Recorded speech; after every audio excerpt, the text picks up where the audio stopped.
From a pure cultural zeitgeist perspective, there is no denying the smashing success of Willy Wonka and the Chocolate Factory. Willy Wonka seemed to become the next Wizard of Oz, another adaptation of a children's book into a colorful, musical, fantastical story. Dancing munchkins were joined by singing Oompa Loompas. Over the Rainbow was joined by pure imagination. And songs about one's deepest desires joined by songs of vices bringing one to a bad end. Like Wizard of Oz, it became a cultural touchstone, with an eccentrically dressed businessman, golden tickets, and performances and parodies of the Candyman song. A rare work that finds a place within the mind to lay down roots and not be forgotten. Yet despite such unique success, Roald Dahl didn't much care for the famous adaptation of his book. Almost immediately after the film's release, Dahl released a sequel to the original Charlie and the Chocolate Factory called Charlie and the Great Glass Elevator.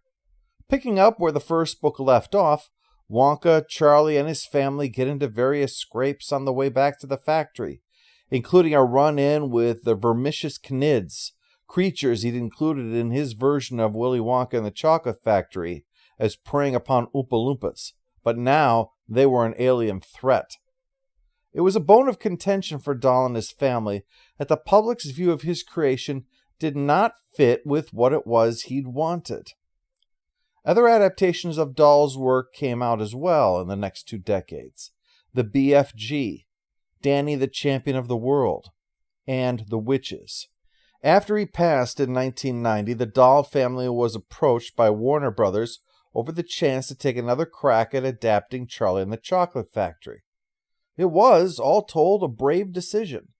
It's not unprecedented that a successful adaptation can be followed by another successful adaptation.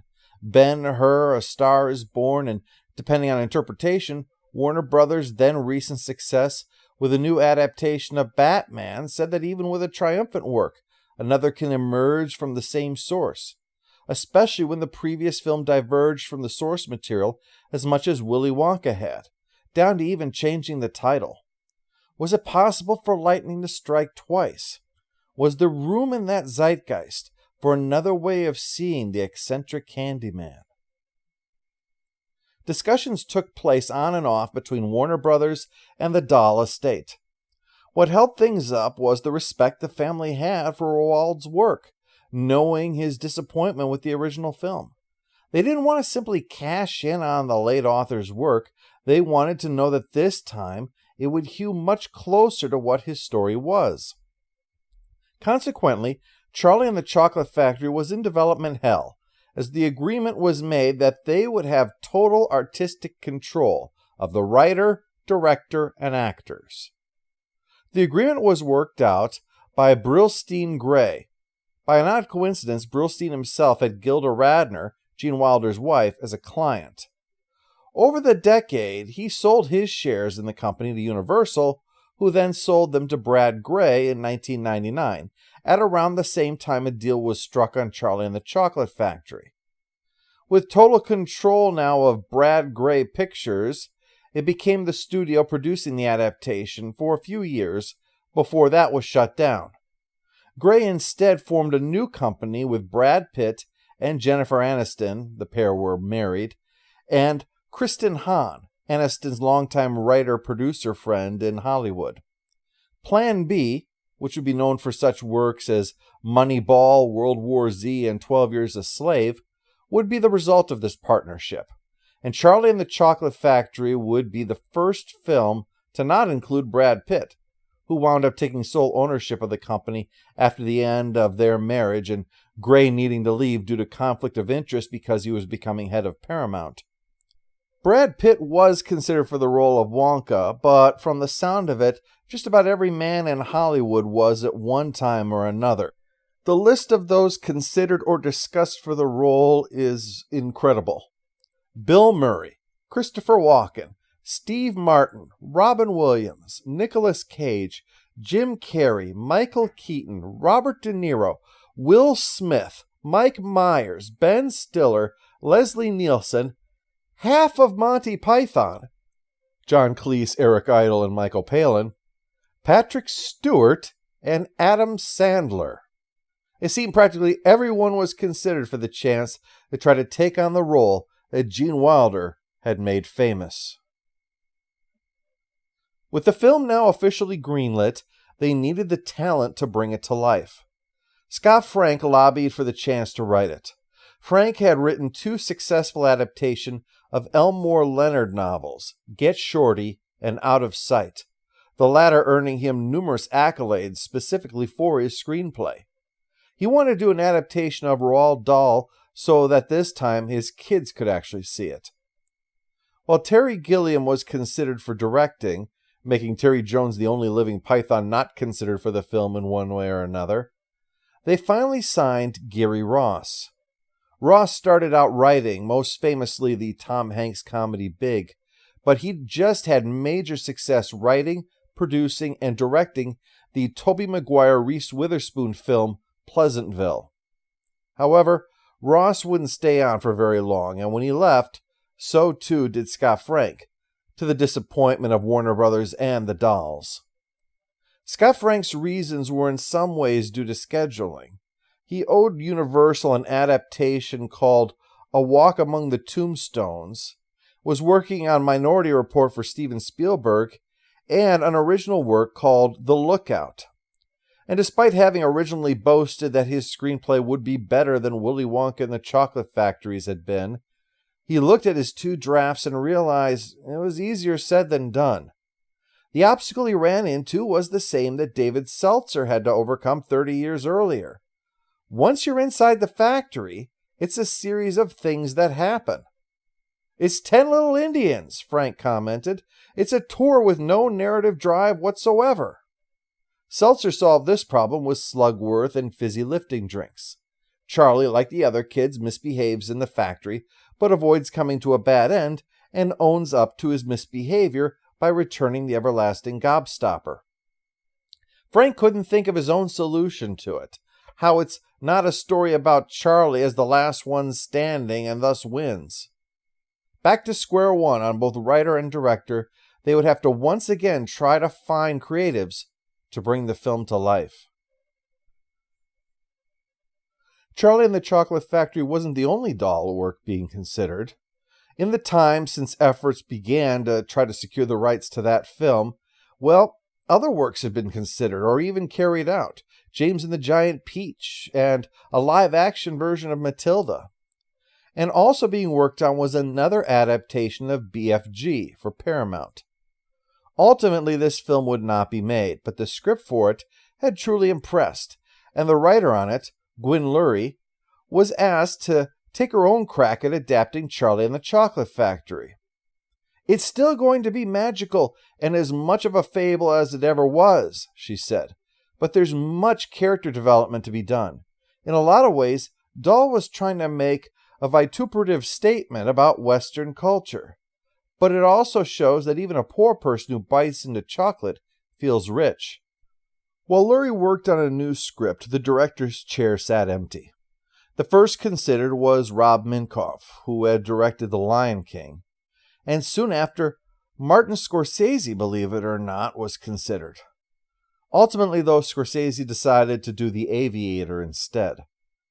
Swinging about as far as you can in the other direction from Martin Scorsese, it was suggested that Tom Shadyac, who had directed Jim Carrey in Ace Ventura: Pet Detective and Liar Liar, and was just coming off the bomb of Patch Adams, that now he direct the film with Carrey playing Wonka. The Dahl estate exercised their veto and nixed this idea. Warner Brothers officially announced in 2003 that Charlie and the Chocolate Factory would be their tentpole film of 2005. In other words, they had great confidence that the film was going to be a financial success. This despite the fact that they didn't actually have a director or a completed screenplay. However, the following month a director was found that pleased both the studio and the Dolls, Tim Burton. Burton had been the producer on James and the Giant Peach, satisfying the Dolls that he knew how to take the author's work and bring it to the screen. And his work on Batman showed Warner Brothers he could come into a troubled production and still produce a massive hit. He would be the one who would finally bring the struggling Charlie and the Chocolate Factory to the screen. Tim Burton was not an avid reader in his youth, preferring black and white monster movies to what usually passed for children's literature. The exception, he said, was the work of Roald Dahl. It was not necessarily a politically correct book, Burton said of Charlie and the Chocolate Factory, which is what I and other certain kids liked. It was one of the first times you had children's literature that was a bit more sophisticated and dealt with darker issues and feelings. It's become a bit more commonplace now, but back then, when it was more of see Jane run, it felt like more of a rarity. Consequently, Burton didn't care for the previous film, saying, "It's not, to me, a classic." He also said, "Well, I don't want to crush people's childhood dreams, but the original film is sappy. It's sappy when it shouldn't be sappy, and it's weird. Let's just say it's not one of my personal favorites. I'd rate Chitty Chitty Bang Bang much higher." The lack of political correctness Burton spoke of about the book was further reinforced when he got a chance to see some of Roald Dahl's notes and other unpublished material, including a child in the book named Herpes. He found all this highly amusing. He felt that such humor was the kind that kids got. And Lissy Doyle, Roald's wife, approved of Burton immensely. When she brought him to the hut where the book had been written, Burton looked around and said, "This is the Bucket's house." And she thought, "Thank God somebody gets it." He seemed the perfect choice. There's a naughtiness in Tim that's similar to a Roald Dahl. A little bit of wickedness, a little bit of teasing, a subversiveness. Both of them never lost the gift of knowing what it's like to be a child, a very rare gift. What complicated the situation, though, was that Burton was also in the early stages of another film, Corpse Bride, which he was not only co-directing but also producing. Since the film had an announced 2005 release, Burton would have to work on both films effectively simultaneously. Consequently, there was an overlap between those working on both films. To start with, Burton asked one of the screenwriters on Corpse Bride, Pamela Petler, to revise Gwyn Lurie's script. Danny Elfman, who was doing several musical numbers and voicing the character Bone Jangles, would also do the music for Charlie and the Chocolate Factory and provide the voice of the Oompa Loompas. Alex McDowell, production designer on Corpse Bride, likewise did the same for The Factory, creating the fantastical sets for the film. Helena Bonham Carter, who played the titular Corpse Bride, also played Charlie Bucket's mother.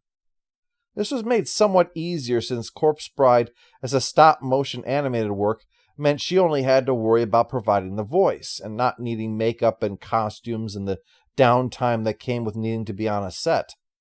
And the male lead of Corpse Bride would likewise be able to shift from his voice role in that to his live-action performance in Charlie and the Chocolate Factory. Yes, they finally had their Willy Wonka, and it was going to be Johnny Depp. While being a longtime collaborator with Tim Burton made Johnny Depp seem an unsurprising choice, the pair had already done Edward Scissorhands, Ed Wood, and Sleepy Hollow together, and would go on to make many more films. One surprise performer lobbied hard to get the part, Michael Jackson. Jackson had done acting in The Wiz, had done Captain EO for Disney World, and his music videos often included him playing parts. But he struggled to make the transition to acting. He tried and failed to get the role of the Riddler in Batman Forever. And upon hearing about Charlie and the Chocolate Factory, having a deep love for the Gene Wilder film, he not only pushed hard to try to get the part, he wrote and recorded several songs in the hopes he could leverage his musical talent this time. Burton loved the music. He just didn't want Jackson in the role. And a dejected Jackson shelved the music rather than negotiating for its use in the film. The proximity of Michael Jackson to the role brought some unwelcome controversy. Jackson was being accused of bringing young boys to his Neverland ranch and engaging in sexual acts with them. This is, quite obviously, not something one wants to be associated with when the central plot is an eccentric rich creative who's reclusive and inviting children into his magical factory. Depp's ultimate performance contributed to the comparisons. The Hollywood Reporter described his appearance with, outfitted in black with top hat and formal long-tail coat, a pasty white face, and faux gullibility, Depp somewhat resembles Michael Jackson on a good day. The LA Times states, Depp's Willy gives off vibes as varied as Carol Channing and Michael Jackson. And interestingly, Slate echoes with, he's a spaced-out, wave-faced child man with saucer eyes, a blend of Carol Channing and Michael Jackson.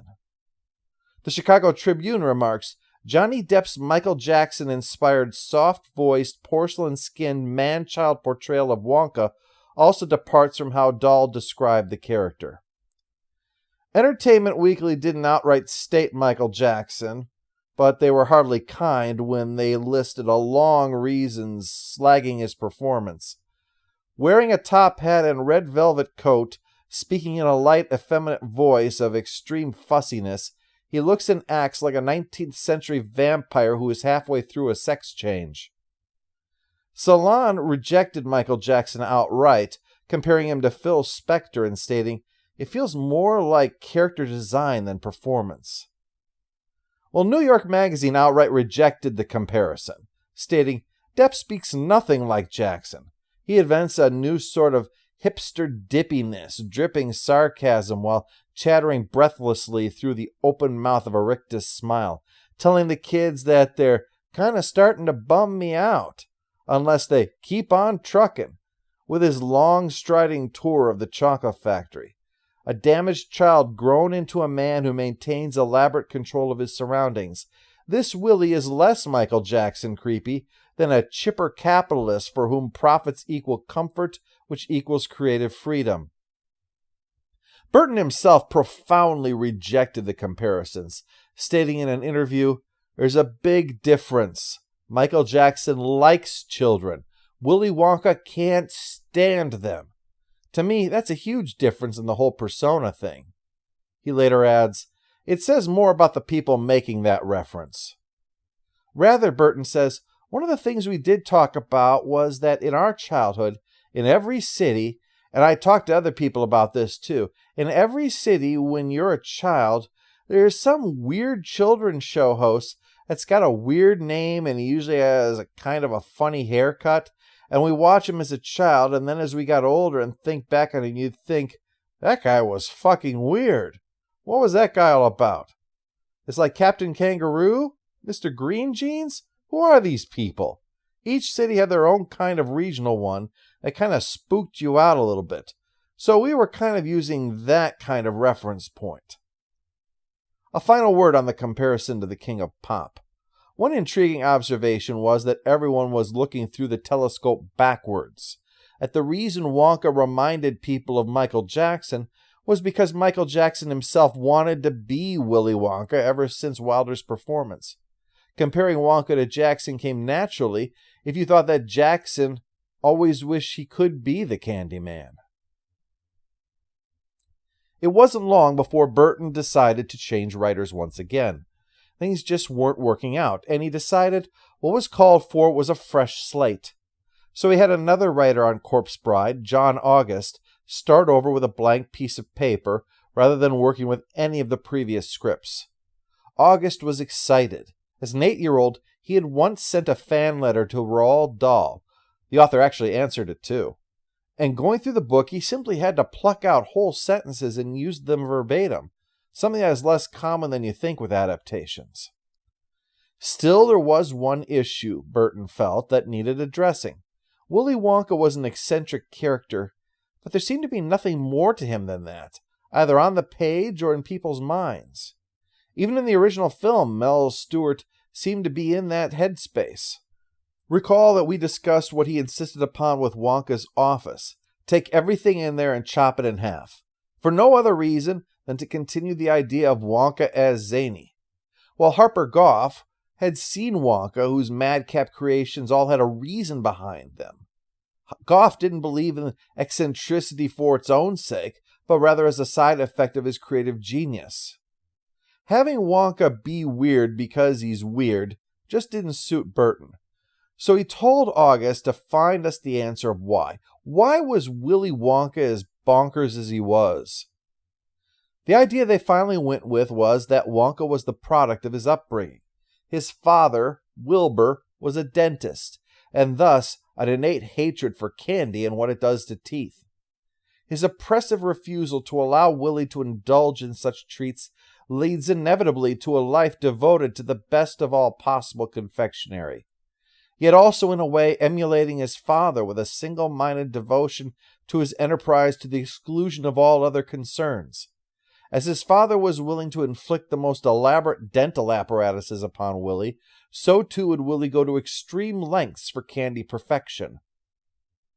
This development not only addressed the issue of Wonka's eccentricity to Burton's satisfaction, but it allowed for the solution of the problem that Scott Frank had noted. The factory is a series of events without reaching its destination so much as stopping when there's no other children left. By making family estrangement such an integral part of Wonka's backstory, it allows for that to go somewhere, though it requires a profound rejection of the ending to create a new one. Gene Wilder's Wonka, the Candy Man, mixes it with love. He separates the sorrow and collects up all the cream, we're told. His embrace of Charlie is the embrace of adoption. He has searched the world for a child that he can let into his heart. Wilder's Wonka may have little patience for the selfish, the ill-mannered, the spoil-sports, but his weary protests are born from a knowledge of futility and not actual contempt or a desire to see harm. Depp's Wonka, who ran far away from his father's oppression, has no room for such things. So his response to Charlie's wish for his family to join him is unconditional refusal. Candy-making perfection is its own reward. It's akin to Vetinari of Terry Pratchett's Discworld, who enjoys music by reading it instead of getting all of those instruments involved. Depp's Wonka doesn't give a toss about the joy his candy might create. The process itself, the perfection of it, that's all that matters. Thus his incomprehension that Charlie would reject everything he has to offer and live in abject poverty simply because he'd prefer his useless family to Wonka's world of perfection. Thus, the completion of the factory tour isn't the end of the story this time. It's merely the end of an act, when Charlie has to reject the greatest of all temptation because the price is far too high. And the final act, then, is for Willy Wonka to learn why, despite his own past, that family is important. A return to his own father, and seeing a wall covered with framed articles about his estranged son, was actually based on an experience that Tim Burton himself had. He and his mother had a bit of a falling out, and when they reunited, he was surprised to see, despite that fact, his mother had all his movie posters framed. To play the father, Burton again tapped what was happening with Corpse Bride and offered the role to Christopher Lee, who voiced Pastor Galswell. Lee explained why he chose to take a part. He said he looks first at the script, then at the director, then at the fellow performers, but finally, is it a part people will remember? In other words, is it worth playing? Am I right for it? Can I do something with it? And will the public remember it? Burton is known for his preference for classic techniques whenever possible. Even Corpse Bride was being done with stop-motion animation rather than digital animation. So when it came to Charlie and the Chocolate Factory, CGI was the weapon of last resort. Whatever possible, practical effects and sets were sought out. It was felt this was especially vital as they were working with child actors, and it's easier to get the right performance out of them if they could see and hear what would be happening in the final film. One concession to the need for digital work was with the Oompa Loompas. Considering all the options, Tim Burton decided the best thing to do would be to have an actual actor, but have the one actor play all of the Oompa Loompas. And that actor was the legendary Deep Roy, the only actor who has appeared in all four of Star Wars, Star Trek, Doctor Who, and Blake's 7. Deep Roy was an obvious choice because once again, he was also working on Corpse Bride as General Bonaparte. Deep Roy said it was the hardest work he'd ever done, winding up needing to do 165 separate performances, but said it was a once-in-a-lifetime opportunity to do something like that, to play essentially an entire community that looks like you. It also was a challenge for Alex McDowell and his team because Burton wanted to make the 49-inch tall actor look like he was 30 inches tall, so they had to, in many cases, build a second version of the set that was roughly 2/3 larger for Deep Roy to work on to then appear to be smaller.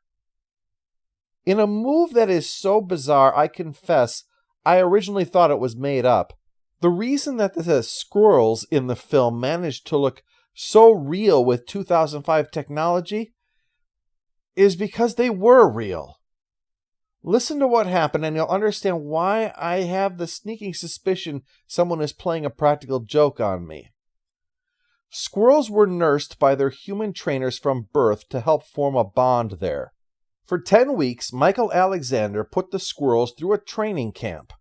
The squirrels trained every single day to do what would be needed in the film, sitting on the little stools, taking a nut, tapping it, opening it, running across the floor. Admittedly, not every single squirrel in the film is real, but the close-ups and the ones who would need to stand up to scrutiny, those were. I confess, even now, this is so bizarre, I'm hesitant to include this in this discussion for fear that it's such an obvious fiction I'm going to look like a fool. Squirrel boot camp? Please. The Chocolate River was a, no pun intended, sticky situation. While CGI seemed the likely way they'd have to go, Burton really wanted to see if they could make something that looked like an actual chocolate river, not simply brown water as in the original film. 9 attempts were made, but one that was just the right color finally came through, exciting Burton because of the way it even stuck to the oars in the way that actual chocolate would.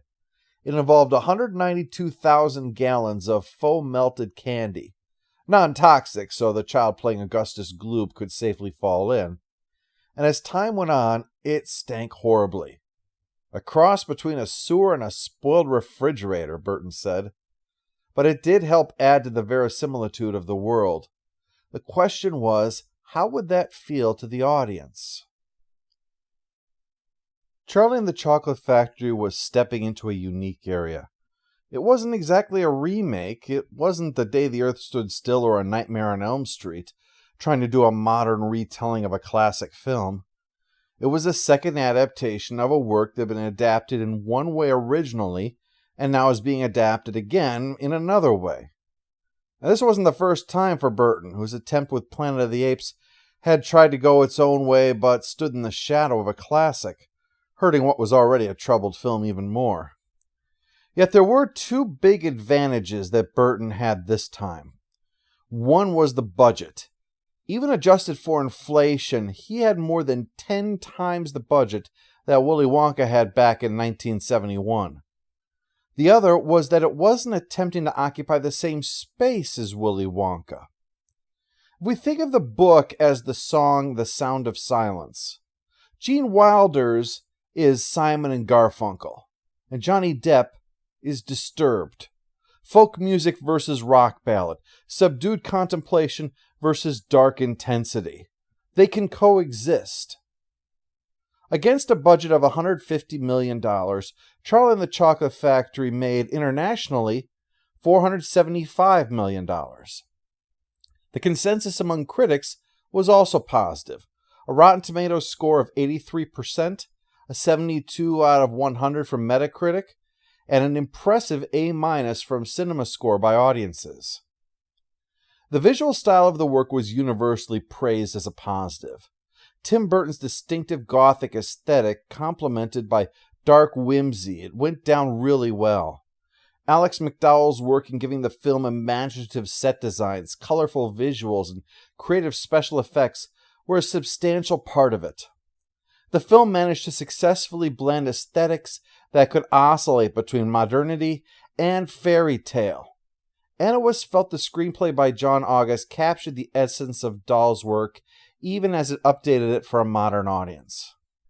The new material involving Wonka's background was divisive, however, and while some praised Johnny Depp's performance, as established, there were plenty who found negative things to say about it. Yet Depp would receive the same accolade as Gene Wilder had back in 1971, a Golden Globe nomination for his acting.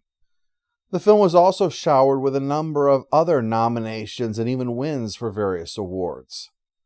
All things being equal, to succeed as well as the film did while stepping into the shadow of a cultural icon, it really should be considered a victory. Indeed, for some who were children when it came out, it was the only version they'd ever seen. And to visit such a fantastical place, life never had been sweeter.